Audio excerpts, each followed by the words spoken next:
So let's go, let's say, to the practicalities and talk about the landlord rental insurance. And start with maybe explaining, imagining or if we look like on a property insurance quote, and we want to understand the quote. Maybe we start even with the basic terms that, I think would be good to explain.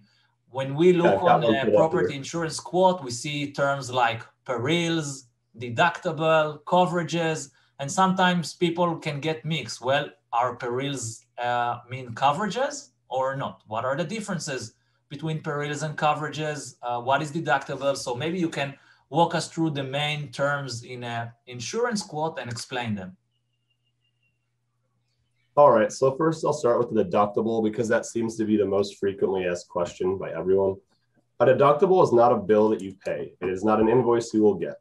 A deductible is an amount that comes off the top of a claim. Sometimes if there's another insurance company involved, which is rare, like a tree falling over a fence, sometimes they will be able to what's called subrogate and get your deductible back. That is very rare.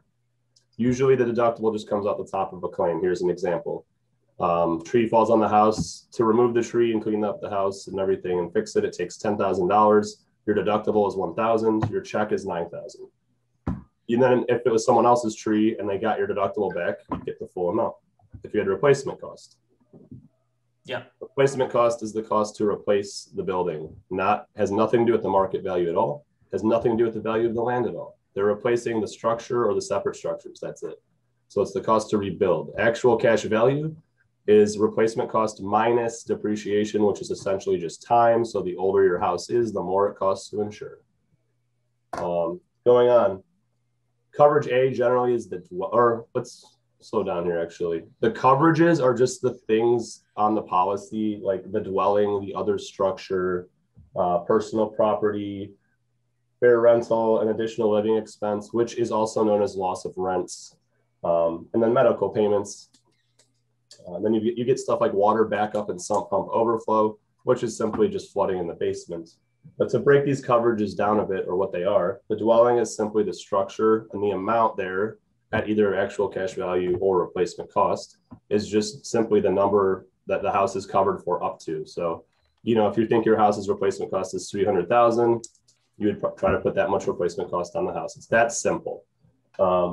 Coverage B is generally your other or separate structures, which could be a fence, it could be a shed, it could be a garage, a barn, anything like that. Some properties have none. They don't have any. Some have three. So that's very important to note that you want that coverage on there. And then you have personal property, which gets confusing because as an investor, technically only personal property in the home is like the appliances and stuff like that, anything that came with the house. So I always try to throw, depending on the home and how much, I always try to throw a couple thousand on there, like $5,000-$6,000 of that, just to make sure if someone breaks in and steals like the fridge or something happens and there's a claim in the kitchen, like just so you have a little extra cushion to make sure the claim is fully paid for. So that's why that's there. Medical payments are simply medical payments if someone's injured. The reason that's there is to hope that the medical payments of $5,000, which is usually the limit, sometimes it's 10 in some companies, that medical payments are there just if someone is injured before the liability kicks in. So you hope that it makes it go away. Someone breaks their leg and it's $3,000, your medical payments pays it. That's a lot better than a liability claim, a lot cheaper. So that's why that's there. And then perils, what are perils? Perils are basically the things that are covered. So lightning, fire, storming, wind, hail, explosion, vandalism, theft, those are perils. And as long as there's a peril that's written on the policy and a time that it happens, it's covered usually. So basically, if we try to put an observation into it, you were reading or saying the list of coverages. So my understanding, and I would love to get your expert advice on the way I see it at the moment, it's I think about it like a cause and effect, or the root cause, the reason, and the impact, where perils is relating to the event or to the root cause for the event. Why did it happen? Like wind, hail, the reason, that's the perils. The coverages more refers to like the impact. Okay, what happened? As a result of wind, we got damage to the dwelling. So the coverage would be to the dwelling and the peril would relate to the wind.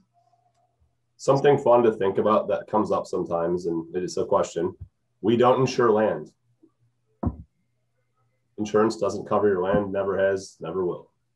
That's, I think, good to talk about exclusion, because sometimes people also ask like, okay, what is excluded from a property insurance? Can be added though.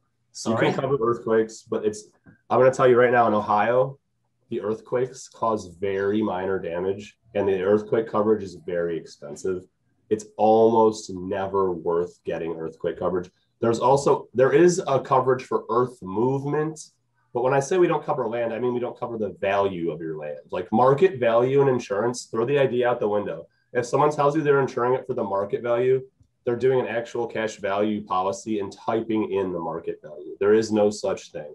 So any agent that says that is just trying to sell a policy. So this is something I also wanted to go back when you were like talking and explaining, like, the coverages, you are, exchanging these terms about replacement cost, market value, and cash value. Can you explain or maybe define what is the difference between these type of, let's say, terms if you buy a policy with a replacement cost, or if you buy a policy with market or cash value? What does it mean? Maybe with an example. Yeah, so there is no market value is just you go on the realtor site, you go on Zillow, whatever, and you find the actual value of it, and that's your market value. That includes the land and everything. That's never going to be in what you're getting in insurance. You're always going to get actual cash value, which is replacement cost minus depreciation, or replacement cost, which is simply the cost to rebuild it or replace it. An example would be, let's use an example here. Let's just say you have a property, it's out somewhere here in Ohio, it's worth $100,000 at actual cash value, not market. The market value doesn't matter because that changes all the time based on the interest rates and everything like that. But let's just say it's worth $100,000 actual cash value with all the updates you've done to it, new updates, new roof, all that stuff. Smaller house, and there's a fire. If you had an actual cash value policy, and let's just say the fire burned the whole thing down, right? It's unfortunate, and everyone was okay, no one was hurt. The actual cash value policy would give you $100,000. The replacement cost policy is, depending on the size and the square footage, it's all calculated in the computer. When I put in everything, like how many bathrooms, etc., is going to give you probably somewhere around $160,000. But then, to understand this in a claim, with any insurance claim, you only ever get the replace. This is very important. You only get replacement cost after the repairs have been made. You don't ever get a check for replacement costs before they're made. If you want to get it, if you ever have if you have a replacement cost policy, let's say, and you don't, let's say you have this replacement cost policy in this example, the house burns down, but let's say the market value is 80 grand and you're going to get a check for 100 and you paid 60. You don't have to do the replacement. You can literally just walk away with the payout of actual cash value. You'll actually make money on it in that case. Not every case is like that, but actual cash value policies, if you don't want to do the repairs on a replacement cost, you can take just the cash value and walk away in a check. If you want the replacement cost in a check or to get reimbursed for it, basically you have to get reimbursed after it's done. And with the replacement cost policy, like let's say the whole thing burns down and you do want to rebuild the house, they're gonna stay with you for the whole thing while it's being rebuilt. Like, you know what I mean? That whole thing is going to be taken care of so that you're not getting a payout. They want to make sure people aren't trying to get replacement cost payouts, because you really can't. Mm-hmm. So I guess if I understand correctly, in this sense, the advantage of a cash value coverage is that you have more flexibility, because you don't have to actually now sustain all the impact, not just in terms of cost, but also time and asset. Like if there is really damage to the property, to go through replacement, you can just sell the property as is and you can still walk away. This is only in the event of big claims. Most claims are not like, most time, it's very rare a whole house burns down. It almost never happens anymore in this day and age in Ohio. They'd have to be in the middle of nowhere, and I don't really know anyone insuring those houses. But the point is here, the reason replacement cost policies are so important, and it's that why you can't get the best of both worlds and just have an actual cash value policy, is because the small claims, the common claims, $20,000, $10,000 of damage, right? Well, what if you don't have the money to pay for that and you don't have a replacement cost policy because you cheaped out on your insurance? Well, now you're out. Let's say the actual cash value of the damage is $8,000, but the replacement cost took $25,000. You know, you're out $13,000. It's like, that's why you never, I highly, highly don't recommend an actual cash value policy. Also, most actual cash value policies are DP1s and have very few perils covered.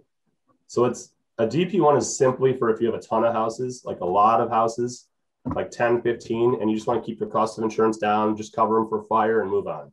So we'll talk about the DP1, DP2, and DP3 at a moment. But if I'm trying to capture the observation from what you're talking right now, you're saying, listen, Mr. Investor or landlord, practically in real world, most cases are, you know, and you have the broader view from your standing, from your position, you know, $10,000, $20,000, like most of the time, I don't know, like vandalism or some sort of most claims. Sorry? I was going to say most claims are probably between. Well, the problem is a lot of people file little claims. If you have $1,000 deductible and there's $2,000 of damage, fix it yourself. We're going to talk about it. I want to talk with you about it. Just to nail down the concept of the replacement cost, you say, I recommend better the replacement cost because like for this minor claim, or I don't say minor, but for this like 10, 20, even $30,000, you can actually, you know, if you go and do it, you can actually capture your all cost versus if it was cash value, you would not capture back all your costs. Correct. Exactly.